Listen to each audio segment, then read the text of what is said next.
नमस्कार साथियों, मैं हूं कुलदीप जैंगिड़। एक बार फिर से आपके साथ सामान्य ज्ञान ग्रुप परिवार में आपका बहुत बहुत स्वागत है। गुड मॉर्निंग सभी को, गुड मॉर्निंग दोस्तों, सभी को गुड मॉर्निंग मेरी तरफ से बहुत बहुत। आ गए सभी ऑनलाइन? तो जल्दी से वीडियो को लाइक कर दीजिए, शेयर कर दीजिए। सभी को गुड मॉर्निंग दोस्तों। वीडियो को, क्लास को जल्दी से लाइक कीजिए, शेयर कीजिए, अपने ग्रुप में शेयर कीजिए ज्यादा से ज्यादा। आजकल दोस्तों वो ऑनलाइन दो तीन बच्चे ऑनलाइन आते थे, वो कहाँ चले गए बीच में? उनको ज्यादा समझ में आ गया क्या आजकल? कहाँ चले गए? वो एक दो आते थे, कृष्ण मुरारी, वो भी नहीं आता, और एक और आते थे, नाम था उसका भी पता नहीं, दोनों बातें करते रहते थे ना वो। चलो अपन तो बात करते हैं, अपनी टॉपिक पे आते हैं। देखो, अपने पिछली वाली क्लास में दोस्तों बात कर रहे थे अपन किशोर अवस्था की, यानी कि मैंने आपको उपनाम बता दिए थे और किशोर अवस्था की प्रकृति और जो इसके जनक थे उनके बारे में अपन चर्चा कर चुके। आपको क्लास बहुत अच्छी लगी होगी, पिछले वाली क्लास। दोस्तों सभी को क्लास अच्छी लगी थी पिछली वाली, जो इससे पहले रक्षाबंधन की जो बधाई दी थी मैंने आपको, वो क्लास सभी को अच्छी लगी होगी। चलो, अच्छी लगी हो, बहुत बहुत धन्यवाद, आपको क्लास अच्छी लगी आपको।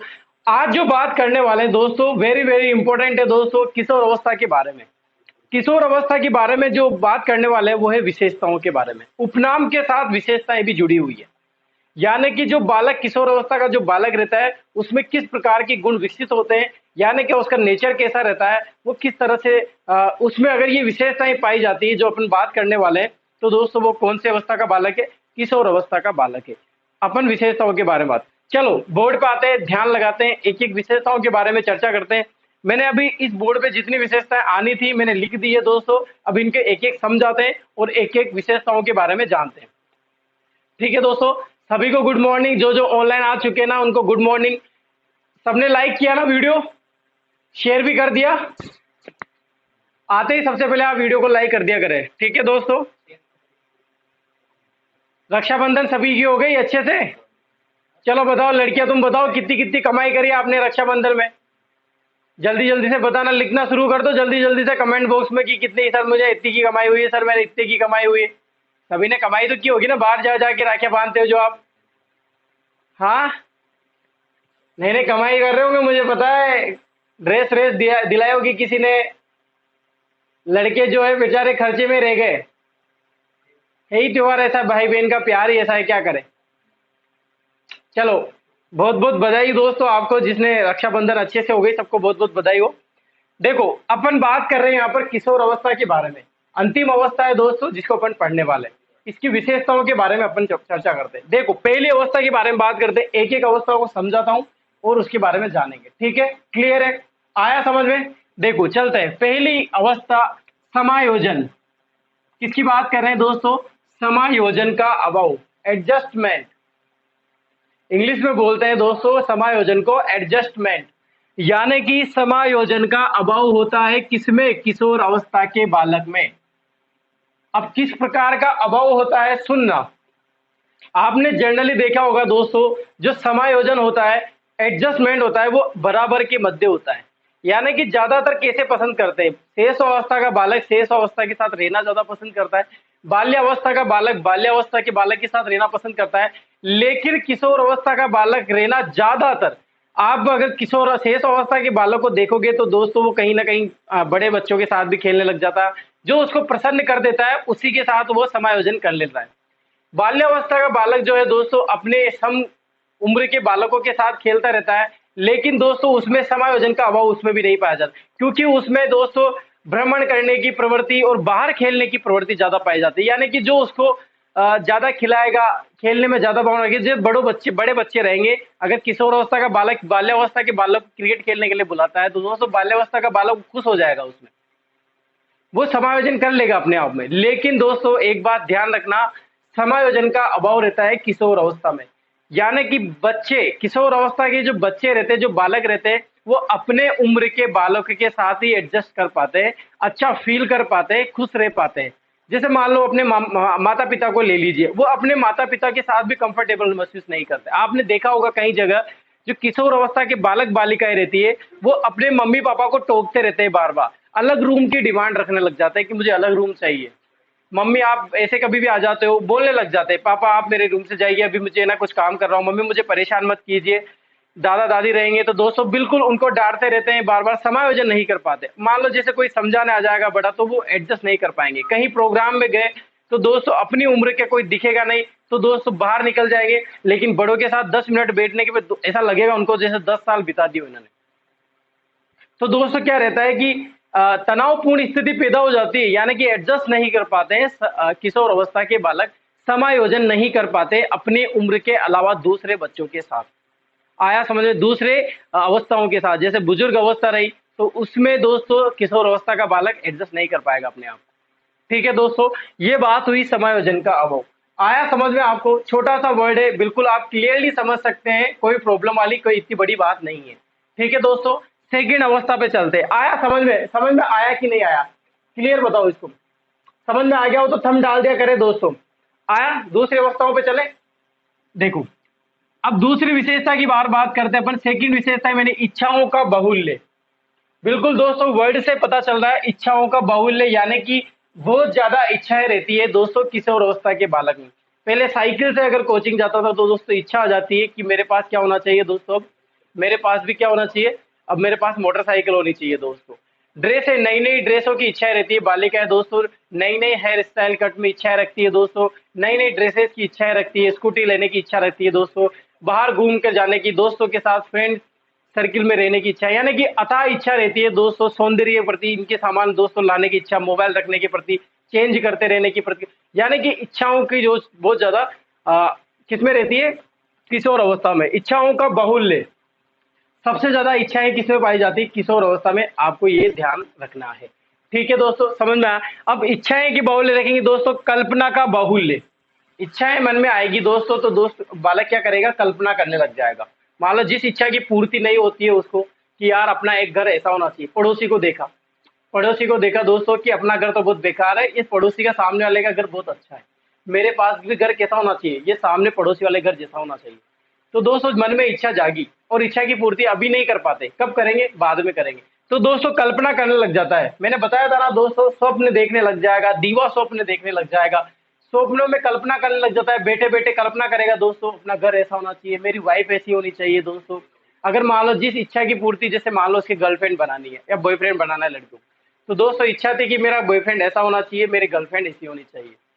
तो दोस्तों वो क्या करेगा, अगर मान लो उसकी इच्छा पूरी नहीं होती दोस्तों, कल्पना करता रहता है अपने बॉयफ्रेंड की, अपने गर्लफ्रेंड की, कि यार मेरा राजकुमार ऐसा होना चाहिए, मेरी रानी ऐसी होनी चाहिए। करते हो ना? अरे ऐसे करते हो ना? आपका टॉपिक आ गया, अब तो बहुत अच्छा मजा आ रहा होगा आपको, सभी को मजा आ रहा होगा ना? हाँ, आपका टॉपिक आते हैं तो मजा आता है आपको। तो कल्पना का बाहुल्य हो जाता है, बहुत ज्यादा कल्पना करते हैं, किसी भी टॉपिक को लेके कल्पना करते रहते हैं दोस्तों। जैसे कोचिंग जाएंगे उससे पहले दोस्तों, एडमिशन नहीं होता ना, उससे पहले उसके बारे में कल्पना करने लग जाते हैं। तो कल्पना करेंगे दोस्तों, दीवा स्वप्न की, कौन सा स्वप्न देखने लग जाएंगे, दीवा स्वप्न देख ले, यानी कि अपनी इच्छाओं की पूर्ति नहीं होने पर। इन तीनों लाइनों को समझना दोस्तों। मैंने पहला बताया इच्छाओं का बाहुल्य, मान लो इच्छा पूरी नहीं होती दोस्तों तो वो क्या करेगा, कल्पना करने लग जाएगा उस वस्तु के बारे में, उस चीज के बारे में, उस भौतिक वस्तु के बारे में। ठीक है दोस्तों, कल्पना करने लग जाएगा, दीवा स्वप्न करने लग जाएगा। अब दीवा स्वप्न क्या होता है, स्वप्न अलग चीज है दोस्तों जो रात में देखे जाते हैं। और अब्दुल कलाम की दोस्तों बहुत ही अच्छी लाइन है कि अगर आपको सफल होना है दोस्तों, सपने वो नहीं होते जो रात में देखे जाते हैं, जबकि सपने तो वो पूरे होते हैं जिनको लिए नींद नहीं आती हो। अब्दुल कलाम ने ऐसा बोला था दोस्त। तो दोस्तों वो स्वप्न देखने, वो तो जबरदस्ती के सपने कोई मतलब नहीं है, उनको तो नींद खराब करोगे, इससे बढ़िया दोस्तों रिलैक्स होके सोया करो आराम से। ठीक है, तो यहां पर क्या बात कर रहे हैं अपन, कल्पना का बाहुल्य, यानी कि इच्छाओं की पूर्ति नहीं होगी तो वो क्या करेगा, कल्पनाएं करने लग जाएगा। और दीवा स्वप्न, दीवा स्वप्न की परिभाषा मैंने यही बताई थी, इच्छाओं की पूर्ति नहीं होने पर, क्या बोला मैंने, इच्छाओं की अगर पूर्ति नहीं हो रही, हाँ नहीं होती है, तो वो क्या करता है दोस्तों, दीवा स्वप्न उसके बारे में सोच विचार करने लग जाता है।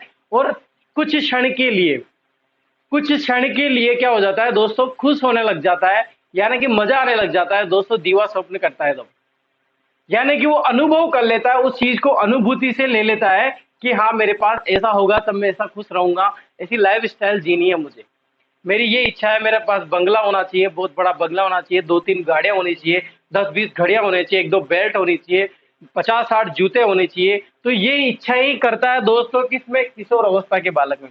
कल्पनाएं करने लग जाता है इन चीजों के बारे में और दीवा स्वप्न करने लग जाता है।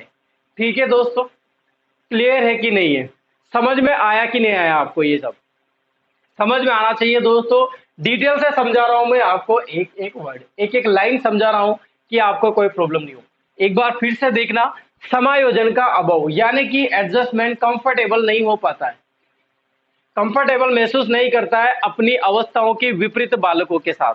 आपने देखा होगा दोस्तों, मैं आगे बताऊंगा आपको जब इसमें आएगा कि किशोर अवस्था का बालक जो है अपने समलिंगी सम युवा वयस्कों के साथ रहना पसंद करता है। यानी कि 16 साल का बालक रहेगा, 18 साल का बालक रहेगा, तो वो 18 साल, 16 साल, 20 साल के बालकों के साथ रहना ज्यादा पसंद करेगा।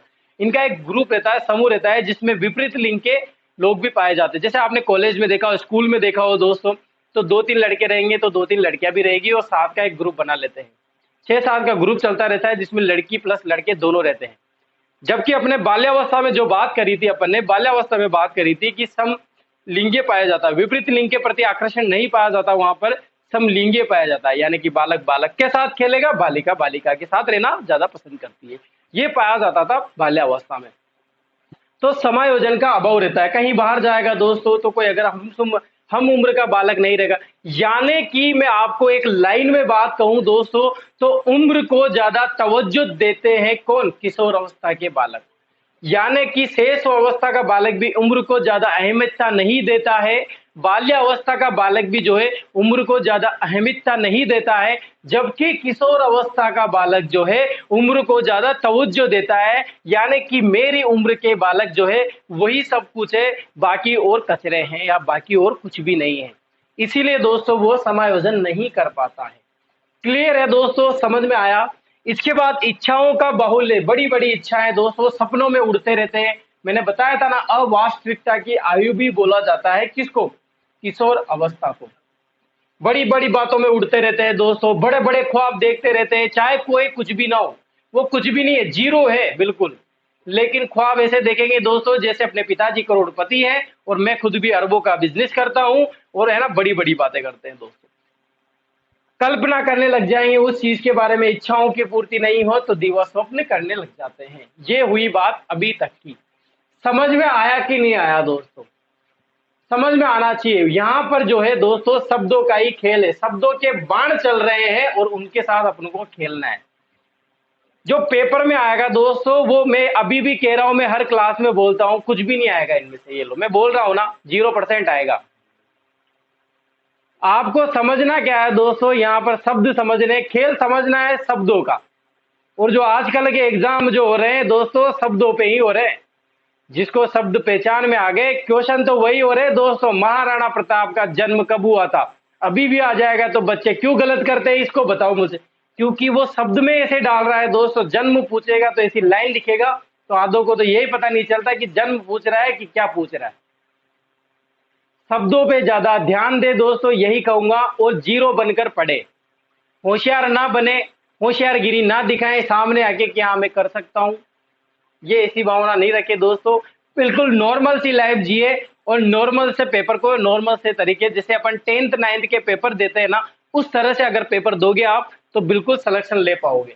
ठीक है दोस्तों, ये हुई 4 अवस्थाओं, 4 विशेषताओं के बारे में। आया समझ में? आगे चलूं? चलो आगे चलते हैं। दूसरी बात करते हैं दोस्तों अपन 5वें नंबर की विशेषताओं के बारे में। इसमें लिखा हुआ है धार्मिक भावनाओं का उदय हो जाता है। उदय होना दोस्तों यानी कि सूर्योदय होना। सूर्योदय होना दोस्तों एक नया जन्म होता है। उदय का मतलब नया जन्म, सूर्योदय का मतलब एक नया जन्म। सूर्य के लिए जन्म कब होता है? जब सूर्य उदय होता है। अस्त होना यानी कि सूर्य मर चुका है अब। आया समझ में उदय का मतलब? क्लियर है ना? तो यहां पर क्या होता है दोस्तों, धार्मिक भावनाओं का उदय। शेष अवस्था में आपने बोला होगा, बच्चों को ऐसे बोला होगा, चलो बेटा राजा, बेटा राधे बोलो, राधे बोलो, राधे बोल देता था। बाल्यावस्था में बालक दोस्तों कोई भावनाओं से, धार्मिक भावनाओं से दूर ही रहता है, बिल्कुल अलग ही रहता है दोस्तों, और जीरो हो जाता है। जबकि शेष अवस्था में बालक जो मम्मी पापा बोलते हैं, परिजन बोलते हैं, आसपास के लोग बोलते हैं दोस्तों, उसको सिखाते भी रहते हैं, प्रसाद कैसे लेते हैं, राधे राधे कैसे करते हैं, जय श्री कृष्ण कहते हैं, भगवान के आगे, मंदिर के आगे, मस्जिद के आगे, ईसाई चर्च के आगे कैसे डोब देते हैं, ये सब चीजें सिखाते रहते हैं। एक जन्म होता है वहां पर। अब यहाँ पर बात करें दोस्तों, अपन किशोर अवस्था में धार्मिक भावनाओं का उदय होने लग जाता है, यानी कि दोस्तों बालक जो है मंदिर जाने लग जाएगा, धर्म के प्रति सीरियस हो जाएगा, यानी कि एक भगवान को मानने लग जाता है दोस्तों। गणेश जी, हनुमान जी, शंकर जी, बजरंग बली जी, इन सभी के प्रति या एक प्रति के प्रति, किसी एक भगवान के प्रति अपनी भावनाएं रखने लग जाता है दोस्तों, एक आइडल मान लेता है, एक धार्मिक भावनाओं के। क्यों होता है ऐसा? क्योंकि दोस्तों ये अवस्था जो है संघर्ष, तूफानों और समस्याओं की आयु है। और जब इतनी सारी चीजें आती है ना लाइफ में, क्या समस्या है? संघर्ष का काल, तूफान का काल, समस्याओं का काल, अविपरीत काल, परिवर्तन की आयु, जब इतनी सारी चीजें आने लग जाती है दोस्तों, तो बालक के, किशोर अवस्था के बालक के दोस्तों क्या आने लग जाता है कि वो व्रत करने लग जाता है दोस्तों। वो समझता है कि कोई इससे बोलेगा अंगूठी पहनने लग जाएगा, बुधवार का व्रत करने लग जाया कर, अपनी राशि के अकॉर्डिंग रंग सेलेक्ट करने लग जाता है कि रेड कलर पहना कर, ब्लू कलर पहना कर, यानी कि धार्मिक भावनाएं उसमें आने लग जाती है। अब धार्मिक भावनाएं आएगी दोस्तों, तो जो मानता है वो मानता है, जो नहीं मानता है वो नहीं मानता है, यानी कि अंधविश्वास की भावना भी किसमें आने लग जाती है दोस्तों? किशोर अवस्था में आने लग जाती है। किसमें आने लग जाती है बालकों? किसमें आने लग जाती है? किशोर अवस्था की जो बालक है उसमें अंधविश्वास की प्रकृति, ये अपने ऊपर डिपेंड करता है दोस्तों।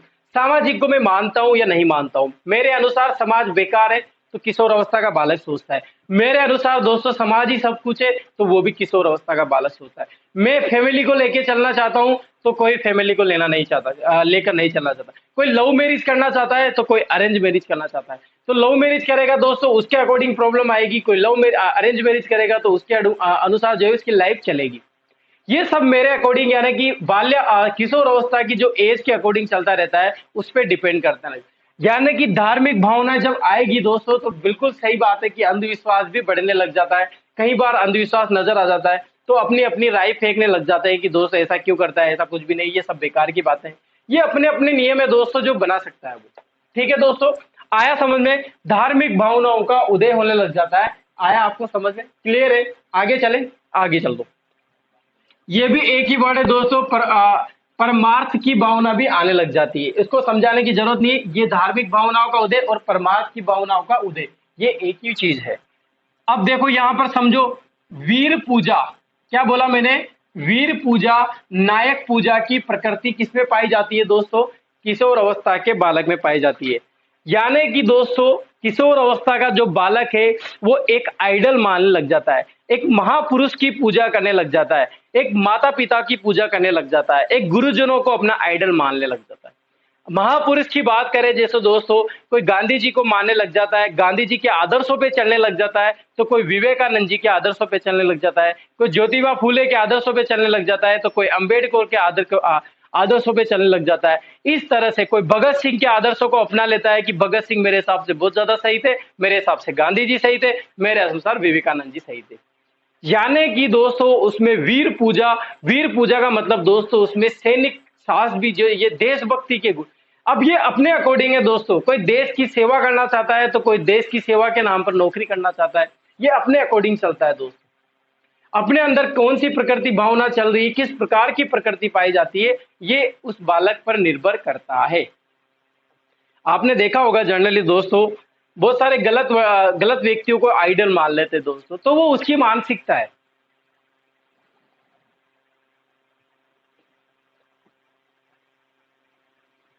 वो उसकी क्या है दोस्तों? मानसिकता है। यानी कि बालक की जैसी मानसिकता रहेगी ना, वो जिस समाज को देखना चाहता है या उसने एनवायरमेंट में जिस समाज को देखा है, जिसके साथ मान लो कोई अत्याचार हुआ है दोस्तों, तो वो उस अनुसार आइडल को चुना है। आपने देखा होगा दोस्तों कि जो टेररिस्ट बनते हैं, तो दोस्तों आपने एज ही देखा होगा, जो बॉम्बे ब्लास्ट हुआ था उसमें जो कसाब था उसकी एज क्या थी? आपने 18-17 साल की एज थी उसकी, किशोर अवस्था का बालक था दोस्तों। तो वो कैसे, किस प्रकार से उसने किसको आइडल माना होगा दोस्तों, जो वो टेररिस्ट बन गया। यानी कि उसका एनवायरनमेंट ही ऐसा था दोस्तों, उसने समाज में उसकी शिक्षा जो दी गई थी ना, वो इस प्रकार दी गई थी कि उसको ये सब कुछ अच्छा लग रहा था, उसके अकॉर्डिंग दोस्तों वो बेस्ट था। उसको लग रहा था कि मैं जो कर रहा हूँ बहुत अच्छा कर रहा हूँ और मुझे यही सिखाया गया है और मेरे लिए देश हित में यही चीजें सही है, और उसने ये काम कर दिया। यानी कि अपनी मानसिकता पर निर्भर करता है, अपने अकॉर्डिंग निर्भर करता है दोस्तों, मैं कैसी लाइफ जीना चाहता हूं, किस प्रकार की मैं मानसिकता रखता हूं। ठीक है दोस्तों, इसीलिए मैं बता रहा हूँ, वीर पूजा नायक पूजा। वीर पूजा नायक पूजा का मतलब कोई अपने माता पिता के आदर्श को अपना लेता है। बहुत से बच्चे जो किशोर अवस्था के बालक रहते हैं ना, वो अपने माता पिता के आदर्श को ही अपना लेते हैं, अपने माता पिता को ही सब कुछ समझ लेते हैं। जबकि अधिकतर जो किशोर अवस्था के बालक रहते हैं वो अपने माता पिता को तो पागल ही समझते हैं। एक एग्जाम्पल दूंगा दोस्तों, मेरे मेरे एक दोस्त थे, मतलब जब हम पढ़ते थे तो दोस्तों उसको अपने माता पिता की शर्म आती थी। वो अपने मम्मी जैसे स्कूल में आ जाती थी ना, तो उसको शर्म आती थी, वो मना कर देता था हमसे कि मेरे मम्मी पापा को बोल दे कि मैं नहीं हूं यहाँ पर, मैं कहीं खेल रहा हूँ, बिजी हूँ। इस तरह की भावनाएं आने लग जाती है दोस्तों, उसकी गलती नहीं है, ये उसकी गलती नहीं है दोस्तों। मैंने बताया ना, समायोजन का अभाव, वो एडजस्ट नहीं कर पाता है इन सब चीजों को। या फिर दोस्तों उसका एनवायरनमेंट ही ऐसा निकल जाता है कि वो हाथ से निकल जाता है बालक। बहुत ध्यान रखना पड़ता है दोस्तों किशोर अवस्था के बालकों पर, क्योंकि फ्यूचर जो है वो डिसाइड करता है किशोर अवस्था के बालकों पर। अगर ये लाइन निकल गई ना दोस्तों, ये लाइफ निकल जाती है किशोर अवस्था की। अगर आपने इसमें अच्छी लाइफ सेट नहीं करी, अच्छी चीजें नहीं अपनाई, अच्छे आदर्शों को नहीं अपनाया, अच्छी यथार्थ चीजें नहीं अपनाई, तो दोस्तों आप बिल्कुल बाद में नहीं कर पाओगे उन चीजों को। एक चीज हमेशा ध्यान रखना दोस्तों कि लाइफ है ना, एक मौका आपको हमेशा, दो मौके देती है, दो मौके आपको एक मौका देगी दोस्तों। ट्वेल्थ के बाद, जैसे आपने ट्वेल्थ क्लियर करी, बहुत अच्छी बात बता रहा हूँ, सुनना आराम से। दो मौके देती है आपको। एक मौका मिलता है आपको ट्वेल्थ के बाद, जैसे आपके ट्वेल्थ के एग्जाम खत्म होते हैं तो आपको कंपटीशन में जाना, आप कॉलेज में जाओगे तो वहां पर डिसाइड होता है। जैसे ने मान लो साइंस बेस्ड सब्जेक्ट है, किसी के आर्ट सब्जेक्ट है या अदर सब्जेक्ट है, हमने एक साइंस बेस्ड की बात कर लेते हैं। जिसने ट्वेल्थ पास किया, अच्छी परसेंटेज बन गई, तो वो तैयारी करेगा कि मेरे को आईआईटी की तैयारी करना है, एम्स की तैयारी करना है, डॉक्टर बनना है, मुझे इंजीनियर करनी है, क्या करना है, वो डिसाइड करता है दोस्तों।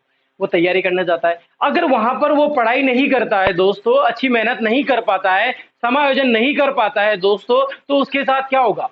उसके साथ ये होगा दोस्तों कि उसको कॉलेज अच्छा नहीं मिलेगा और उसका वो साल भी खराब हो जाएगा। और फिर उसको नॉर्मल सी दोस्तों डोनेशन देके या फिर अपने गांव में या अपने छोटे से शहर में अपने कॉलेज में एडमिशन लेके पूरा कॉलेज का टाइम निकालना होता है। एक चांस होता है दोस्तों ट्वेल्थ के बाद कि मैं यहाँ पर अच्छी मेहनत कर लूँ और मुझको एक अच्छा सा कॉलेज मिल जाए, इतना बड़ा कॉलेज मिल जाए, पूरे देश का सबसे बड़ा, पूरे राजस्थान का सबसे बड़ा कॉलेज मुझे मिल जाए। और उस कॉलेज में जैसे ही पढ़ाई खत्म होगी और मेरी जॉब फिक्स हो जाएगी, मेरा प्लेसमेंट हो जाएगा, मुझे अच्छी जॉब मिल जाएगी, विदेश में मिल जाएगी, देश में अच्छी जॉब मिल जाएगी। एक समय होता है, वो एक टाइम आपको यहाँ पर मिलता है। अगर आप ये अपॉर्चुनिटी खो देते हैं दोस्तों, तो एक दूसरा टाइम भी आता है आपके पास, वो आता है कॉलेज के बाद। चलो कोई बात नहीं, कोई परिस्थिति थी आपके पास, आप पढ़ नहीं पाए, कोचिंग नहीं कर पाए। बहुत से बच्चे रहते हैं बाहर जाके पढ़ नहीं पाते, कोचिंग नहीं कर पाते, तो उनके पास असुविधाएं, यानी कि सुविधाएं नहीं होने के कारण दोस्तों बहुत सारे बच्चे पीछे रह जाते हैं उनके अकॉर्डिंग जिनके पास सुविधाएं ज्यादा है, जो ज्यादा पैसे देके अच्छी सी कोचिंग में एडमिशन ले लेते हैं, जो पढ़ने लग जाते हैं। लेकिन दूसरे बच्चे वो होते हैं जो सामान्य कॉलेज में अपनी बीएससी या बीए या कर लेते हैं या अपनी ग्रेजुएशन पूरी करते हैं, तो उनके पास दूसरा चांस होता है दोस्तों कंपटीशन का। जो आप अभी कर रहे हो, आप अभी जो कर रहे हो वो आपका दूसरा चांस है। कौन सा चांस है दोस्तों? सेकंड नंबर का चांस है।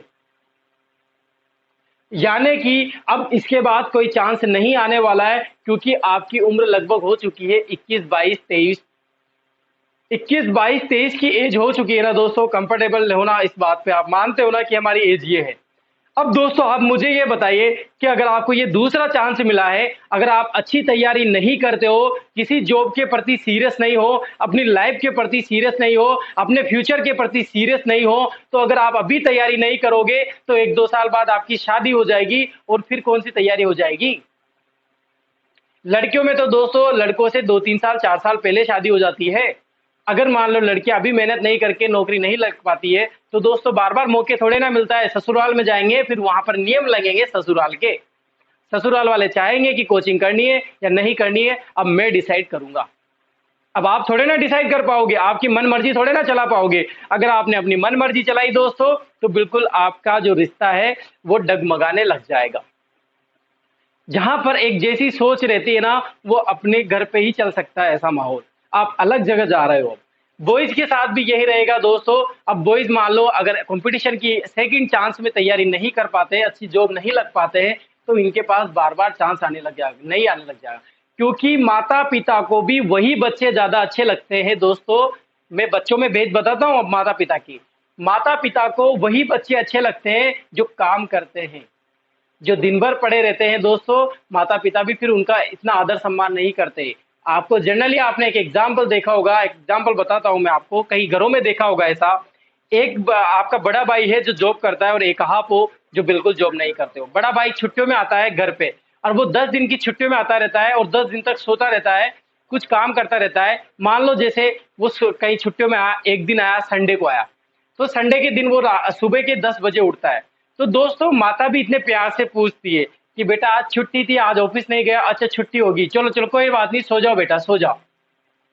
और आप हो जो निठल्ले हो, निकम्मे हो, काम नहीं करते हो, तो माता क्या रहती कहेगी, माता पिता क्या कहेंगे, दिन भर ही पड़ा रहता है ये तो, चाहे छुट्टी हो उस दिन, चाहे कोई त्योहार हो, कोई फेस्टिवल हो, कोई भी फंक्शन हो, लेकिन माता पिता यही कहेंगे दिन भर ही पड़ा रहता है ये तो, कोई काम नहीं है इसके तो। अरे होता है कि नहीं होता है, ऐसा होता है ना, होता है ना। तो जनरली दोस्तों लड़कों के साथ ऐसी होने लग जाएगी। 1-2 साल बाद अगर आप कमा के पैसा नहीं दोगे घर पे, तो आपकी यही स्थिति बनने वाली है। तो क्या याद रखा दोस्तों आपने, जिंदगी आपको सिर्फ 2 मौके देती है किसी हर काम के लिए। आपका कोई सा भी काम हो, विवाह संबंधी काम हो, दोस्त संबंधी काम हो, फ्यूचर संबंधी काम हो, 2 से ज्यादा मौका आपको भगवान नहीं देगा बार बार। क्लियर है ना? अच्छा लगा, समझ में आया ना, मजा आया ना समझने में? मोटिवेट होते रहा करो बीच में कुलदीप जांगीड़ के साथ दोस्तों। कुलदीप जांगीड़ के साथ मोटिवेट रहोगे दोस्तों तो पढ़ाई में ज्यादा मन लगेगा। ठीक है दोस्तों, अच्छा मोटिवेट करता हूं ना मैं? नहीं, नहीं करता क्या मैं? अच्छा, अच्छी बातें नहीं करता मैं? आपको बुरी तो नहीं लगी ना दोस्तों? किसी को बुरा लगा हो कि ना देखो सर तो ऐसी बातें करते हैं, सर तो क्लास में आके और सुबह सुबह है ना ऐसी रामायण सुना दी हमको, ऐसा तो नहीं लगा ना किसी को? चलो नहीं लगा हो तो बहुत बहुत धन्यवाद, और लगा हो तो भी क्या करें, अब लगा तो लगा, लेकिन फॉलो कर लो एक बार। चलो आगे बात करते हैं, देखो इधर। तो वीर पूजा नायक पूजा की प्रकृति हो जाती है, यानी कि एक आइडल बनाने लग जाता है, एक आदर्श को मान लग जाता है, एक माता पिता को आइडल बना लेता है, एक महापुरुष की पूजा करने लग जाता है, उसके समान बनने की कोशिश करता है। किसका बालक दोस्तों? किशोर अवस्था का बालक। इसके बाद बात करें दोस्तों, आत्मसम्मान की भावना आने लग जाती है, आनी भी चाहिए। आत्मसम्मान की भावना होनी चाहिए, जहां आपका सम्मान नहीं हो वहां जाना नहीं चाहिए, ऐसी जगह जाना चाहिए दोस्तों जहां पर आपका सम्मान होना चाहिए। यानी कि किशोर अवस्था का बालक दोस्तों अपने प्रति आत्मसम्मान की भावना चाहता है। अगर उसको लगा कि इस ऑफिस में, इस स्कूल में, इस क्लास में, इस कोचिंग में, इस जगह पर मेरी इज्जत नहीं है, मेरा सम्मान नहीं है, तो वो वहां पर जाना पसंद नहीं करेगा। एक चीज आगे आएगी दोस्तों, मैं आपको वहां पर भी और ज्यादा बताऊंगा कि क्या होने लग जाता है किशोर अवस्था के बालकों के साथ। आत्मसम्मान की भावना, और दोस्तों नेचुरली है कि सम्मान आना चाहिए, सभी की इच्छा होती है कि मेरा यहां पर सम्मान हो। क्योंकि दोस्तों आपने देखा होगा सम्मान ऐसा मिले कि अगर आप वहां पर नहीं पहुंचो ना तो सब आपको याद करे, सब आपका इंतजार करे। अगर आप वहां से चले जाएं तो आपको सब याद करे, और आपकी ना आए तो आपका सबको वहां पर क्या रहे, इंतजार रहे। तो इतना सम्मान सभी चाहते हैं, इतना मान सम्मान सभी को प्रिय है दोस्तों। यानी कि दोस्तों इंतजार नहीं करवाना पसंद, यानी कि इनके लोग किशोर अवस्था के जो बालक रहते हैं इनको इंतजार करवाना दोस्तों, यानी कि अगर सम्मान इनके प्रति ठेस पहुंचा रहा है तो इनको पसंद नहीं है। आत्मसम्मान की भावना चाहते हैं कौन? किशोर अवस्था में, चाहे कैसे भी हो बालक, चाहे बालक क्या हो, कैसे भी हो, लेकिन क्या चाहते हैं? आत्मसम्मान चाहते हैं। आपने देखा होगा जनरली दोस्तों किशोर अवस्था में क्या होता है, मैं आपको वहां भी बता दूंगा, यहां भी समझ लीजिए। आपने देखा होगा कि किशोर अवस्था के बालक को लगभग उस टाइम, किशोर अवस्था का जब बालक रहता है उस टाइम जॉब नहीं करते, लेकिन कोई बालक ऐसे, कोई परिस्थिति ऐसी रह जाती है, जो एटीट्यूड आ जाता है वो किशोर अवस्था में रहता है, और बालक जॉब करने लग गया। अब मान लो कहीं ऑफिस में गया, कोई कंप्यूटर सीखने गया, कोई छोटी सी शॉप पे काम कर रहा है, तो दोस्तों अपना बॉस तो बॉस होता है। आप अगर इसके यहाँ काम कर रहे हो तो एक नौकर के प्रति रहना पड़ेगा, आपको व्यवहार उस तरह से करना पड़ेगा। तो वो वहां पर दोस्तों अपना हक जमाने लग जाता है, तेरा नौकर हूं क्या मैं, हाँ तेरी तेरी कोई बात करूंगा, तेरे बाप का नौकर हूं मैं जो तेरा काम करूंगा, मतलब ऐसे बोलने लग जाता है। आत्मसम्मान प्रिय होता है इसलिए बोल रहा है वो। तो इसलिए दोस्तों किशोर अवस्था के जो बालक है वो जॉब कंफर्टेबल नहीं कर पाते हैं, जॉब नहीं कर पाते, क्योंकि उनको लगता है कि मैं किसी बाप का नौकर थोड़े ना हूं, मैं किसी की गुलामी नहीं करना चाहता, मैं खुद एक बॉस हूं, मैं खुद एक राजा हूं, मैं अपने घर पे अपने राजबाड़ की तरह रहता हूं, मैं यहाँ ऐसे नौकर करूंगी, नौकर की तरह काम करूंगा, तो अपने बिजनेस के लेके लग जाएगा, अपनी बड़ी बड़ी इच्छाएं पाल लेगा, तो पैसे वगैरह चोरी वगैरह करने लग जाता है, ऐसी चीजें आने लग जाती वगैरह वगैरह। आपको समझाने की जरूरत नहीं है, सब आप समझदार हैं। ठीक है दोस्तों, समझ में आया? आत्मसम्मान की भावना किसमें पाई जाती है दोस्तों? किसमें पाई जाती है? किसमें पाई जाती है? किशोर अवस्था में पाई जाती है। आगे चलते हैं। अपराध प्रकृति का विकास। अब मैंने आपको वहां पर उपनाम बताया था कि स्वतंत्रता की आयु किसे कहा जाता है? किशोर अवस्था को कहा जाता है। तो अब स्वतंत्र हो गया दोस्तों, अब बाहर जाके क्या करेगा? विद्रोह करेगा। विद्रोह का मतलब अपराध करने लग जाता है। कौन सा बालक? किशोर अवस्था का बालक। ज्यादा समझाने की जरूरत नहीं है ना, अपराध प्रकृति का विकास होता है, इसको कोई समझाने की जरूरत नहीं है। आगे बात करते हैं दोस्तों 10वें, बहिर्मुखी प्रकृति। बहिर्मुखी, अंतर्मुखी प्रकृति किसमें पाई जाती है? शेष अवस्था के बालक में पाई जाती है। जबकि बहिर्मुखी की प्रवृत्ति किसमें पाई जाती है? किशोर अवस्था के बालक में पाई जाती है। बाहर जाने लग जाता है, पूरा ही बाहर रहता है, अंदर तो कौन रहता है? किशोर अवस्था का बालक अंदर तो बहुत कम आता है, शादियों में जाएगा 1-1 बजे आएगा, इस तरह से व्यवहार करने लग जाता है। तो दोस्तों बहिर्मुखी प्रकृति अच्छे से समझ में आया आपको? ज्यादा समझाने की चीज, जो चीजें समझाने की रहेगी, जो चीजों में दम निकलेगा उनको समझाने की जरूरत पड़ेगी, बाकी औरों को नहीं। ठीक है दोस्तों, बहिर्मुखी कंप्लीट हो गया। इसके बाद बात करें दोस्तों, व्यवसाय चुनने की चिंता होने लग जाती है। अब पढ़ाई कर रहा है दोस्तों, कॉलेज में जा रहा है, तो अपने फ्यूचर की चिंता हो जाएगी। फ्यूचर की चिंता तो यानी कि व्यवसाय की चिंता। किसमें? किशोर अवस्था के बालक में। आया समझ में कि नहीं आया दोस्तों? क्लियर है ना? व्यवसाय की चिंता कौन सी अवस्था में पाई जाती है? तो आपका आंसर होना चाहिए किशोर अवस्था। इतना समझाने का मैटर नहीं है दोस्तों कि व्यवसाय किस प्रकार के व्यवसाय की चिंता, किसी भी प्रकार की व्यवसाय की चिंता हो जाती है। जो बालक पढ़ाई कर रहा है, आईआईटी कर रहा है, इंजीनियर कर रहा है, डॉक्टर कर रहा है, तो दोस्तों उसको डर लगने लग जाता है कि मैं डॉक्टर बनूंगा कि नहीं बनूंगा, मैं इंजीनियर बनूंगा नहीं बनूंगा, मैं टीचर बनूंगा कि नहीं बनूंगा, मैं पटवार बनूंगा कि नहीं बनूंगा, मैं अभी से ही दौड़ने लगाने जा रहा हूँ, दौड़ भी अच्छी कर रहा हूँ, लेकिन क्या पता मैं पुलिस में जाऊं नहीं जाऊं, मैं फौज बन पाऊंगा नहीं बन पाऊंगा। इस तरह की भावनाएं, यानी कि उसको व्यवसाय से संबंधित जो भी चीजें रहेगी उसकी क्या होने लग जाएगी? चिंता होने लग जाएगी। आया समझ में आपको? समझ में आना चाहिए बस। सभी को समझ में आया दोस्तों तो वीडियो को लाइक करें, शेयर करें, सब्सक्राइब करें चैनल को। आजकल दोस्तों मैं लिंक पे अपना नंबर डालने लग गया, मेरा नाम डालने लग गया दोस्तों। आपको थोड़ा सा अलग सी चीजें मिलने लग जाती है। आपको कोई चीज समझ में नहीं आया तो मैं फोटो भी डाल देता हूं दोस्तों, जो जरूरत पड़ती है उसको समझाने के लिए।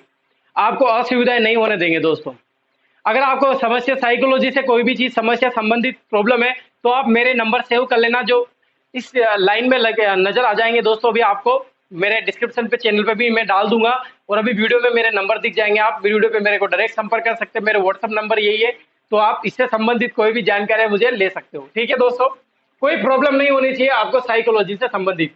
कोई दोस्तों मोटिवेट होना चाहिए दोस्तों तो कुलदीप जहांगीर से संपर्क करें।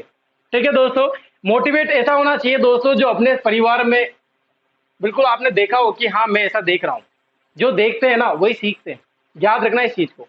संदीप माहेश्वरी आके बोलकर चला गया और एक दिन बाद आप संदीप माहेश्वर गए, ऐसा होना चाहिए। क्लास अच्छी लगी है सभी को? क्लास अच्छी लगी हो दोस्तों तो वीडियो को लाइक कीजिए जल्दी से, और शेयर कीजिए। सभी ने चैनल तो सब्सक्राइब कर रखा है ना दोस्तों? हाँ, कोई ऐसा है जिसने चैनल सब्सक्राइब नहीं करा? दोस्तों मैं आपसे यही रिक्वेस्ट करूंगा कि ज्यादा से ज्यादा आप है ना लोगों को जोड़ने की कोशिश करें प्लीज। जब भी आपके टीचर कुलदीप जहांगीर का भला हो पाएगा। तो आप ज्यादा से ज्यादा वीडियो को शेयर करें। ग्रुप में आपने ग्रुप बना रखे होंगे, आप उनको बोले, अपने स्टूडेंट आते हो तो आप क्लास लेने के लिए बोले उनको, अगर आपको अच्छी लगती हो। बुरी लगती हो तो दोस्तों कोई बात नहीं, क्या करें, पढ़ाए रहे हम तो।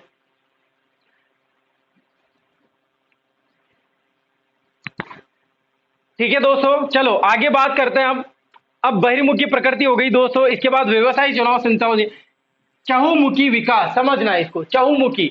जब मैंने आपको अभिवृद्धि और विकास के बारे में समझाया था, अभिवृद्धि और विकास के बारे में मैंने आपको समझाया था, तो वहां पर चहुर्मुखी आया था। चहुर्मुखी का मतलब क्या होता है दोस्तों? संवेगात्मक, शारीरिक परिवर्तन, यानी कि ये भी अच्छा होता है, प्लस मानसिक, प्लस सामाजिक, प्लस संवेगात्मक। यानी कि शारीरिक, मानसिक, सामाजिक और संवेगात्मक, क्रम भी यही है। क्रम भी क्या है? शारीरिक, मानसिक, सामाजिक, संवेगात्मक। सामाजिक के पहले संवेगात्मक भी आ सकता है, संवेगात्मक के पहले सामाजिक भी आ सकता है, क्योंकि ये दोनों क्या चलते हैं? साथ साथ चलते हैं। जब साथ साथ चलते हो तो ये परिभाषा किसने दी थी? साथ साथ रहने वालों ने। साथ साथ कौन रहते हैं? Crow and crow. आया समझ में कि नहीं आया? सभी को परिभाषा याद है कि नहीं आई? एग्जाम में आ चुकी है, बहुत बार पूछा गया है दोस्तों, याद रखना ऐसी परिभाषाओं को। चहुमुखी विकास होता है, यानी कि इन चारों का विकास होता है। इसके बाद समझ में आया दोस्तों आप सभी को? ये कोई प्रॉब्लम नहीं, क्वेश्चन समझ में आना चाहिए, वर्ड समझ में आना चाहिए। चहुमुखी का मतलब इन चारों विकासों से लेकर संबंधित रखता है। ठीक है दोस्तों, इसके बाद बात करें मोस्ट ब्यूटीफुल चीज और आपसे संबंधित दोस्तों, सौंदर्य का उपासक। मोस्ट इंपोर्टेंट चीज है सौंदर्य का उपासक। सुंदरता अति प्रिय रहती है किशोर अवस्था के बालकों को। बड़े बड़े बाल करना पसंद करता है, गजब गजब की हेयर स्टाइल करना पसंद करता है, चेहरे पे अलग अलग क्रीम लगाना पसंद करता है। सौंदर्य यानी कि अलग अलग चीजें लाएगा, ड्रेसें, रंग बिरंगी ड्रेसें, यानी कि अच्छा दिखना, अलग अलग शूज, कौन से शादी में कौन से पहनने, कॉलेज में कौन से पहनने, कोचिंग में कौन से पहनने, कोचिंग में किस तरह से जाना है, स्कूल में किस तरह से जाना है, शादी में किस तरह से जाना है, बर्थडे पार्टी में किस तरह से जाना है। लड़कियों में तो गजब गजब की ड्रेसें हैं, गजब गजब के मेकअप हैं, इस जगह कौन सा मेकअप करना है, उस जगह कौन सी नेल पॉलिश लगाना है। दिन भर में 10 बार तो नेल पॉलिश चेंज होती रहती है दोस्तों। कौन सी अवस्था में? किशोर अवस्था में। समझ में आया कि नहीं आया? क्योंकि यह बसंत ऋतु का काल है। अब जब बसंत ऋतु का काल है, दिल खिल रहे हैं दोस्तों, दिल मिल रहे हैं, तो क्या तूफान, क्या आंधी, क्या बारिश, क्या वर्षा, कोई मायने नहीं रखती। यहाँ पर तो दिल मिल रहे हैं दोस्तों, मुझे इंतजार है उसका और मुझे भी इंतजार है उसका, दोनों को इंतजार रहता है दोस्तों। इसीलिए सौंदर्य का उपासक रहता है, अच्छा दिखना पसंद करता है। 10 मिनट के लिए मम्मी ये बोल देगी नहीं बेटा सब्जी लेके आ जा, धनिया लिया, तो आधे घंटे बाद तो वो धनिया लेने जाएगा। बड़ी मुश्किल से मानता है वो घर के काम करना, धनिया लेने जाएगा। वो उसको टेंशन ही यही लगी रहती है कि मेरे को कोई दिख नहीं जाए उधर धनिया लेते हुए। उसको डर लगा रहता है दोस्तों, बिल्कुल परेशान होता है कि धनिया लूं और मेरी गर्लफ्रेंड मुझे देख ले। वो क्या सोचेगी कि मैं तो यहाँ का घर का राजा हूँ, मैं तो बॉस हूँ, और धनिया लेते हुए देखूंगी तो मेरी गर्लफ्रेंड क्या पता छूट जाए। ऐसा डर लगा रहता है दोस्तों किशोर अवस्था के बालकों को। लड़कियों को भी यही डर लगा रहता है दोस्तों। लड़की से अगर मान लो पापा बोलते कि चल मेरे साथ चल दुकान पे चल, आटा का कट्टा लेके आना है, तो दोस्त क्या बोलेंगे? लड़का हो लड़की हो दोनों मना कर देंगे दोस्तों कि मैं आटा का कट्टा लेके बैठूंगा के पीछे बाप को। होता है ना ऐसा? अरे नहीं होता है तो बताओ। होता है ना, किशोर अवस्था के बालक इस तरह की हरकतें करने लग जाते हैं। सौंदर्य का उपासक रहता है क्योंकि उसको सुंदर ज्यादा दिखना पसंद है, अलग अलग चीजें पर। आपको पता होगा लड़के तो जो अपने घर में भाई बहन रहता है तो दोस्तों बहन तो क्या है, लड़कियां ऑब्वियसली लड़कियों का मेकअप का काम लड़कियों का रहता है ज्यादा, तो उसके पास ज्यादा ज्यादा वेराइटी रहती है अलग अलग चीजों में कि यहाँ मेरे को ये चीजें लगानी है, मेरे को ये चीजें लगानी, यहाँ पर इस प्रकार का मेकअप करना है, यहाँ पर इस क्रीम वगैरह। तो दोस्तों किशोर अवस्था का जिसका भाई रहेगा वो अपनी दीदी की क्रीमें लगाता रहता है, अपनी बहन की क्रीम वगैरह लगाता रहता है, पाउडर लगाता है चेहरे पर। सौंदर्य का उपासक उपासक आया समझ में कि नहीं आया दोस्तों आपको? अब समझ में क्या आएगा आपको? तो जल्दी समझ में आएगा ये सौंदर्य की चीजें, दिल खिल रही है तो जल्दी आते हैं समझ में, क्योंकि दिमाग में क्या बिठाया हुआ है? यही बिठाया हुआ है दोस्तों। जनरली भी चीजें मुझे बताइए आप, कौन कौन ऐसा लड़का है दोस्तों जो पढ़ाई कर रहा है तो जॉब के प्रति सीरियस है? क्यों है वो सीरियस? वो क्या चाहता है कि मेरी शादी अच्छी जगह हो जाए, मेरे को अच्छा दहेज मिल जाए, एक पल्सर कार मिल जाए, एक कार मिल जाए, एक पल्सर गाड़ी मिल जाए। अरे मन में तो लेके चल रहे हो ना ऐसा कि मैं अच्छा सेट होऊंगा, अच्छा सेट हो जाऊंगा लाइफ में, तो मेरे को अच्छी सुंदर सी बीवी मिल जाएगी। लड़कियां भी यही सोचती है कि मैं अगर अच्छी जॉब मिल जाऊंगी तो मेरे की अच्छी जगह मेरी शादी हो जाएगी, अच्छी लाइफ सेट में स्टाइल कर लूंगी। सभी लाइफ स्टाइल के लिए जीते हैं, सभी लाइफ स्टाइल के लिए करना चाहते हैं अपनी लाइफ स्टाइल। अरे मैं गलत बोल रहा हूँ तो बताइए, गलत तो नहीं बोल रहा ना? सही बोल रहा हूँ ना? बिल्कुल सही बोल रहा हूँ दोस्तों, ऐसा ही होता है। तो ये होती है दोस्तों कुछ विशेषताएं, कुछ और भी विशेषताएं जिनके बारे में भी अपन बात कर लेंगे। ठीक है दोस्तों, आप पहले इसका स्क्रीनशॉट ले लीजिए, एक एक विशेषताओं को समझ लेना। मैंने सारी विशेषताएं आपको समझा दी है, फॉर एग्जाम्पल के साथ, विद एग्जाम्पल के साथ, गजब गजब के एग्जाम्पल दिए जो आपके व्यवहार में दिखते हैं, जो आपको नजर आते हैं। उन्हीं एग्जाम्पल की मैं ज्यादातर बातें करता रहता हूँ। ठीक है दोस्तों, आप इसका स्क्रीनशॉट ले लीजिए, फिर आगे बात करते हैं।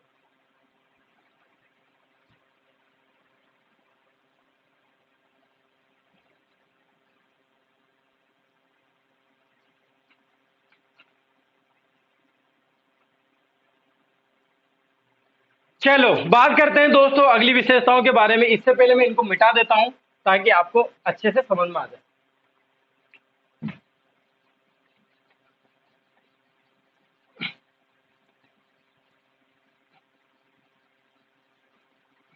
तो दोस्तों क्लास कैसी लगी आपको? समझ में आया कि नहीं आया दोस्तों? ये बताइए पहले तो मुझे।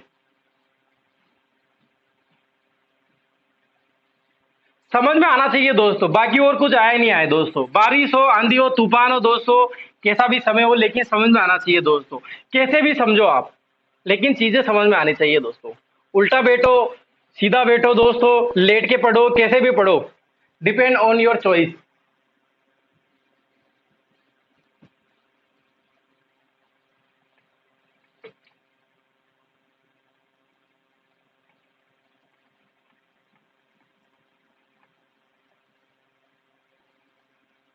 ठीक है दोस्तों, अब बात करते हैं समूह प्रकृति का विकास। नेक्स्ट विशेषताओं के बारे में बात करते हैं।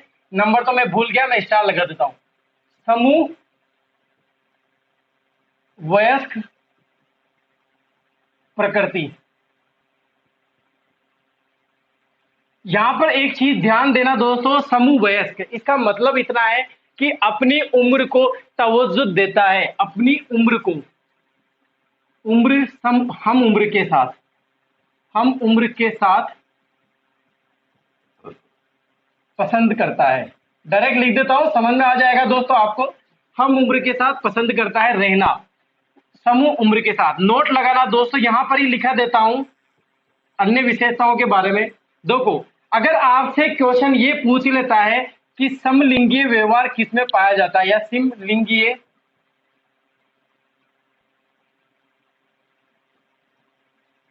किसमें रहता है, तो आपका आंसर होना चाहिए दोस्तों बाल्यावस्था। और विषम लिंगीय पाया जाता है शेष अवस्था में पाया जाता है, और ज्यादा पाया जाता है दोस्तों किसमें, किसमें पाया जाता है, किशोर अवस्था में। विषम लिंगीय किशोर अवस्था,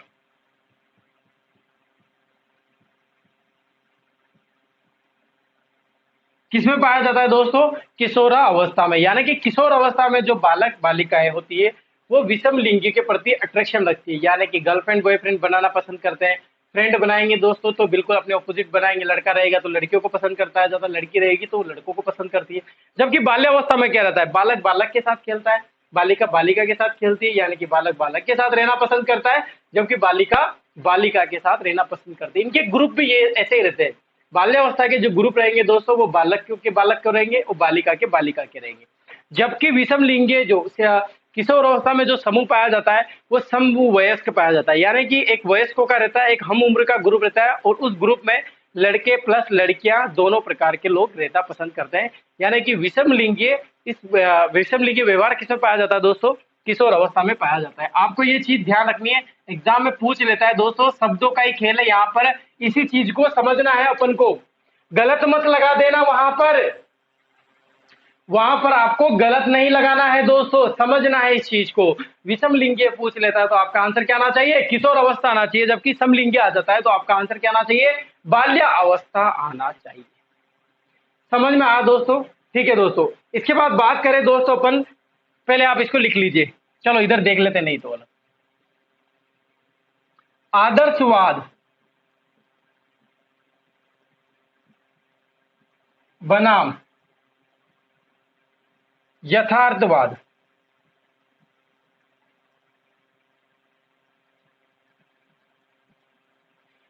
अब समझना दोस्तों इसको, बिल्कुल फेकालॉजी वाली बात है दोस्तों, किशोर अवस्था में पाई जाती है दोस्तों। खोखले आदर्शों की बातें करता है कौन, किशोर अवस्था का बालक, और यथार्थ चीज को समझता ही नहीं दोस्तों, बड़ी बड़ी बातें करता है दोस्तों। ये घर है, अपना घर है, इसको घर बोलते हैं।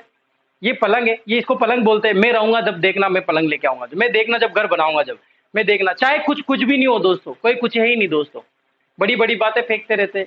यथार्थ की तो बातें करते नहीं है दोस्तों, आदर्श खोखले आदर्शों की, डालम डोल आदर्शों की बातें करते रहते हैं दोस्तों। ये गाड़ी है, पापा मोटरसाइकिल लेके आएंगे, अरे पापा यार आप कैसे मोटरसाइकिल लेके आगे दोस्तों, आप समझते तो नहीं, ऐसे कौन मोटर, मैं तो नहीं चलाऊंगा इसको, पापा ही बेकार लगने लग जाएगा दोस्तों। पापा की चीजें पसंद नहीं करता है दोस्तों, बड़ी बड़ी बातें पसंद करते हैं दोस्तों, बड़ी बड़ी बातों को। गर्मी बहुत है दोस्तों आज, क्या पता, या तो आपको समझा दिया जो गर्मी ज्यादा लग रही है मुझे, मेरा हैंकी भी नहीं मिल रहा आज। चलो देखो आप तो दोस्तों बालक क्या है, इसमें खोखले आदर्शों की बातें करता है, बड़ी बड़ी प्यार की बातें करने लग जाता है दोस्तों। गर्लफ्रेंड बॉयफ्रेंड बन ही जाते हैं तो बड़ी बड़ी बातें, मैं चांद तारे दिखाऊंगा तुझे, चंदा मैं चांद तारों पर लेके जाऊंगा। अरे चांद तारों पर लेके जाएगा, किसे लेके जाएगा, शर्म नहीं आती इतनी बड़ी बात बोलते हुए दोस्त। बड़े बड़े सपने दिखाते रहते हैं, अपन शादी करेंगे तो अपन वहां जाएंगे, स्विट्जरलैंड जाएंगे अपन घूमने, आयरलैंड जाएंगे, जैसलमेर जाएंगे। घर पे पड़े रहते हैं, फिर बाद में कुछ नहीं बनते, फिर घर पे पड़े रहते हैं दोस्तों। बड़े बड़े खोखले आदर्शों की बातें करते रहते हैं, यथार्थ को समझते नहीं है, जो स्वास्थ्य सत्य नजर आता है उसको देखते ही नहीं है दोस्तों। अपने फैमिली की स्थिति को नहीं देखते, उसके अकॉर्डिंग काम करना पसंद नहीं करते हैं। बड़े बड़े ख्वाब देख लेते हैं दोस्तों, सामने वालों को देखकर जीना पसंद करते हैं दोस्तों। पड़ोसी क्या कर रहा है, मुझे ज्यादा फर्क इससे पड़ता है, इसके पास कार है तो मेरे पास कार क्यों नहीं है। सपने देखने लग जाते हैं, बड़ी बड़ी बातें करने लग जाते हैं दोस्तों, इससे बड़ी कार लेके आऊंगा मैं। कहाँ से लाएगा भाई, पहले कुछ तो करो, आत्मनिर्भर तो बनो पहले। अरे कुछ कमाओ पहले, उस पर ध्यान दो। बड़े बड़े आदर्शों की बातें करने लग जाते हैं दोस्तों। कौन सी अवस्था के बालक, किशोर अवस्था के बालक। आदर्शवाद बनाम यथार्थवाद, यानी कि इन दोनों में सामंजस्य स्थापित नहीं कर पाते हैं किशोर अवस्था के बालक। समझ में आया कि नहीं आया दोस्तों, समझ में आना चाहिए, समझ में, बस इतनी सी बात ध्यान रखना। अब आप इसका स्क्रीनशॉट ले लीजिए, फिर आगे बात करते हैं।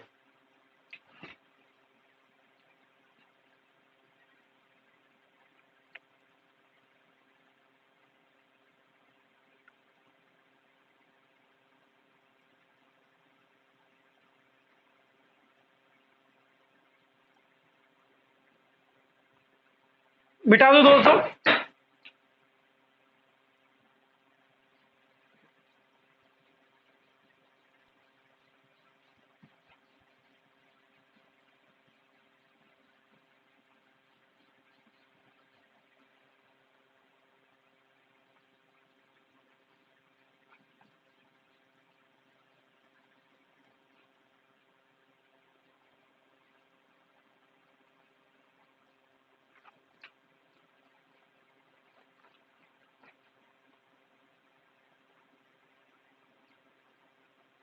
देखो इधर, अब एक विशेषता आती है दोस्तों, आत्मनिर्भरता। आत्मनिर्भरता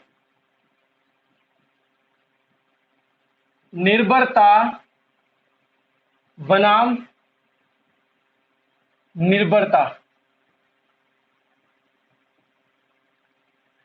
यानी कि दोस्तों आपको यह समझना है कि आत्मनिर्भरता की भावना पाई जाती है कि नहीं पाई जाती किशोर अवस्था में।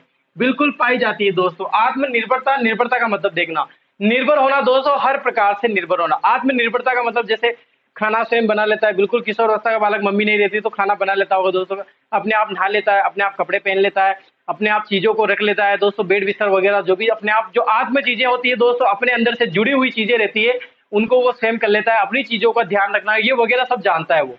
आत्मनिर्भरता पाई जाती है, बिल्कुल किशोर अवस्था के बालक में आत्मनिर्भरता पाई जाती है। जबकि आत्मनिर्भरता के गुण कहाँ से विकसित हो जाते हैं, बाल्य अवस्था से गुण विकसित हो जाते हैं। अगर आपसे बाल्यावस्था में आत्मनिर्भरता पाई जाती है तो बिल्कुल पाई जाती है उसमें भी। अब यहां पर चक्कर क्या पड़ता है, निर्भरता, निर्भरता नहीं पाई जाती है। अब आत्मनिर्भरता पाई जाती है, इसको एक लाइन में समझना दोस्तों। लड़ाई होती रहती है आत्मनिर्भरता निर्भरता में। निर्भर नहीं है फिर भी घर पर व्यवहार कैसा करेगा कि मैं निर्भर हूं। जैसे मान लो बालक कहीं जा रहा है दोस्तों, मम्मी पापा टोक देते हैं, पूछ लेते हैं कहाँ जा रहा है, क्या करने जा रहा है, कितनी देर में आएगा, कहाँ जा रहा है। अरे बीच में बात मत करो पापा यार, आप बहुत बार टोकते रहते हो, मैं बड़ा हो गया हूँ, मैं आत्मनिर्भर हो गया हूँ, बड़ा हो गया हूँ, मुझे समझाया मत करो, मैं सब जानता हूँ, सब समझता हूँ मैं दोस्त। ये लो पापा, उनके रहने करने का ढंग देखो आप, बालकों को, किशोर अवस्था के बालक को रहने का तरीका देख लो आप, इस तरह से रहते हैं दोस्तों कि निर्भर है। और जब निर्भर रहेंगे, जब पता नहीं क्या करेंगे, अपने मम्मी पापा को घर से बाहर निकाल देंगे क्या, फिर नहीं ऐसे ही रहेंगे क्या फिर। अगर निर्भर हो जाएंगे दोस्तों, मान लो अगर आप 1 रुपया भी नहीं दे रहे हो घर पे, घर का खाना खा रहे हो, घर पे रह रहे हो, घर पे सो रहे हो, हर चीज यहाँ पर कर रहे हो, फिर भी माता पिता से ऐसा व्यवहार कर रहे हो दोस्तों। जिस दिन निर्भर हो जाओगे, मान लो आपने 50,000 रुपए की कमाई करने लगे किशोर अवस्था में, तो आपने मम्मी पापा को दोस्तों बाहर निकल दोगे आप तो। अपनी गर्लफ्रेंड प्रिय हो जाती है दोस्तों, आपकी वाइफ अपनी प्रिय हो जाती है, और अपने मम्मी पापा बिल्कुल बेकार लगने लग जाते हैं दोस्तों। उनकी सुंदरता पे आप बिल्कुल शक करने लग जाते हैं कि आप बेकार हो, आपकी सुंदरता नहीं है, आप साड़ी अच्छी नहीं पहनते हो, आप पता नहीं कैसे रहते हो, मुझे शर्म आती है आपको शादी पार्टी में ले जाने में। अपनी वाइफ को ही सब कुछ मानने लग जाते हैं दोस्त आप, मेरी वाइफ ऐसे रहती है, आप भी ऐसा रहा करो। कैसे रह सकते हैं दोस्तों, आपको जन्म दिया है माँ ने। तो जिस दिन आप निर्भर हो जाओगे दोस्तों, तो आप क्या करोगे, अपने मम्मी पापा को लात दे के बाहर निकाल दोगे, ऐसा करोगे क्या। इस प्रकार की चीजें होने लग जाती है। यानी कि आत्मनिर्भर होते हुए भी, निर्भर नहीं होते हुए भी, फिर भी कैसा व्यवहार करेंगे दोस्तों, जैसे मैं बहुत ज्यादा आत्मनिर्भर हूं, घर का खर्चा मैं चला रहा हूं, घर ही मेरे ऊपर डिपेंड है, इस तरह से व्यवहार करने लग जाते हैं दोस्तों किशोर अवस्था के बालक। माता पिता को बार बार टोकने लग जाते हैं, माता पिता का बात का ध्यान नहीं रखते, माता पिता को सोचते नहीं है, माता पिता की बिल्कुल विचार नहीं करते, एक काम नहीं करते उनका। दोस्तों आपने देखा होगा जनरली अगर माता उनसे कुछ मंगा लेती है दोस्तों 10 दिन निकल जाते हैं दोस्तों, लेकिन माता की एक चीज नहीं आती उनसे। और दोस्तों गर्लफ्रेंड हो या कोई लड़की या कोई क्लासमेट या कोई अपना दोस्त बोल दे दोस्तों कि मुझे ये चाहिए, दोस्तों पूरा घर खाली कर देगा उसके लिए। ये कोई फर्क नहीं पड़ता, इतनी लड़ाई होती रहती है दोस्तों माता पिता और किशोर अवस्था के बालक बालिकाओं के मध्य, क्योंकि समायोजन स्थापित नहीं कर पाता है किशोर अवस्था का बालक या बालिका। समझ में आया कि नहीं आया दोस्तों? आत्मनिर्भरता बनाम निर्भरता। ठीक है दोस्तों, ये चीज आपको समझ में आई कि नहीं आई?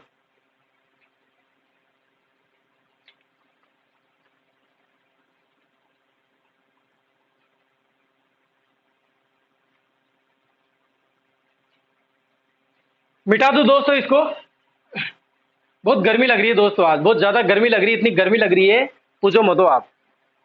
पता नहीं आज मेरे इसमें क्या हो गया है दोस्तों, बिल्कुल कि क्लास में मेरा हैंकी पता नहीं कहाँ मिल गया है, घुमा हुआ है, ढूंढ मिल ही नहीं रहा। मैं कई देर से बहुत देर से देख रहा हूँ इधर उधर, मेरे हाथ में बहुत बार ये आ रहा है दोस्तों, मैं सोचता हूँ कि इसके पूछ लूं, लेकिन करूँ तो क्या करूँ दोस्तों, मजाक बनाओगे आप, हंसोगे, मुझे पता है आप मेरे ऊपर। चलो एक दो चीजें और आएगी दोस्तों।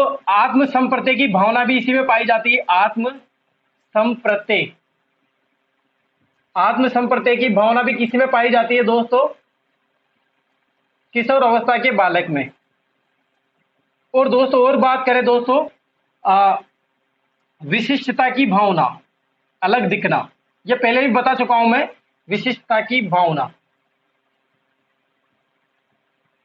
इन दोनों को समझ लेना दोस्तों, 2 मिनट और लगेंगे, क्लास खत्म हो जाएगी। आत्म संप्रत्यय की भावना, आत्म संप्रत्यय की भावना, मैंने एक चीज हमेशा ध्यान रखना दोस्तों, किशोर अवस्था की मैं जो बात कर रहा हूं सभी बालक एक जैसे नहीं होते हैं दोस्तों। कोई बालक ऐसा भी होता है जो अपने माता पिता का ध्यान भी रखता है, जो अपना भी ध्यान रखता है, सभी का ध्यान रखता है, समाज का ध्यान रखता है, देश का ध्यान रखता है, पूरे संसार को लेकर चलना चाहता है, पूरी फैमिली को लेकर चलना चाहता है। ये अपने अकॉर्डिंग है दोस्तों, मैं बोल रहा हूं ना, आत्म संप्रत्यय में आएगा भी। आत्म संप्रत्यय का मतलब दोस्तों खुद रियलाइज करना कि मैं कैसा हूं, मैं कैसा दिखता हूं, मैं कैसा रहना पसंद करता हूं, मैंने किसी को कुछ गलत तो नहीं बोला, मुझे ये चीज करनी चाहिए, मैं पढ़ाई छूट रही है, मुझे पढ़ाई पे ध्यान देना चाहिए। आत्म संप्रत्यय, अपने आप ही इंटरव्यू करना, इंटरव्यू लेना, आंसर देना, आत्म संप्रत्यय की भावना पाई जाती है। विशिष्टता की भावना दोस्तों, अलग दिखते हैं दोस्तों, जोकरों की तरह लेना पसंद करते हैं, मजाक बन जाती है, हंसी के पात्र हो जाते हैं बहुत बार। बड़े बड़े बाल कर लेंगे, बालियां पहन लेंगे, हेयर कट करवा लेंगे, लड़कियां नेल पॉलिश लगाने लग जाएगी, बड़े बड़े चूड़े पहन लग जाते हैं, कड़े पहन लग जाती है दोस्तों, अजीबोगरीब ड्रेसें पहनने लग जाती है लड़कियां, लड़के भी। तो ये किसमें पाई जाती है दोस्तों? विशिष्ट की भावना पाई जाती है। दोस्तों समझ में आया कि नहीं आया आज की क्लास में? अगर आपको क्लास अच्छी लगी हो ना आज की, तो लाइक जरूर करें। तो दोस्तों आज अपने बात करिए बाल्य किशोर अवस्था की विशेषताओं के बारे में। अब कल बात करेंगे अपन किशोर अवस्थाओं की परिभाषाओं के बारे में, किस व्यक्ति ने क्या क्या बोला, कौन सी परिभाषा बोली, इनके बारे में अपन चर्चा करेंगे। अगर आपको क्लास अच्छी लगी हो, कैसी क्लास लगी दोस्तों, मजा आया कि नहीं आया क्लास में? ज्यादा से ज्यादा शेयर करें। अब कल मिलते हैं, ठीक है दोस्तों, बाय बाय, सी यू। बिल्कुल दोस्तों, डोंट फ्री फिगर होके पढ़ा करो, मजे लिया करो, बाय बाय।